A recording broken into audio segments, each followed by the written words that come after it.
grabe. Napakagaling.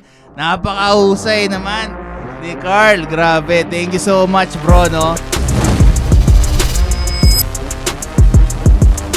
Thank you so much. Sige bro, saan ka nila Hindi, last message. Anong kaya ipapayo mo sa ating mga viewers and listeners natin ngayon with regards to business, with regards to sino yung gusto nila magsimulan ng business, gusto nila magsimulan ng magic. Ano yung masasabi mo sa kanila? Sa magic, talagang hanapin nyo kung ano talaga yung magic na gusto nyo na gawin. Pwede kayong mag-mentalism, pwede kayong mag-stage or close-up magic. Kung ano talaga, tapos isa-isa lang, talagang hindi pwedeng halo-halo yun. I-master nyo muna bawat isang category doon bago kayo humakbang, then pataas na ng pataas. With regards to business? Sa business naman, kung ano lang yun lang yung typical, kung ano yung mahal mo,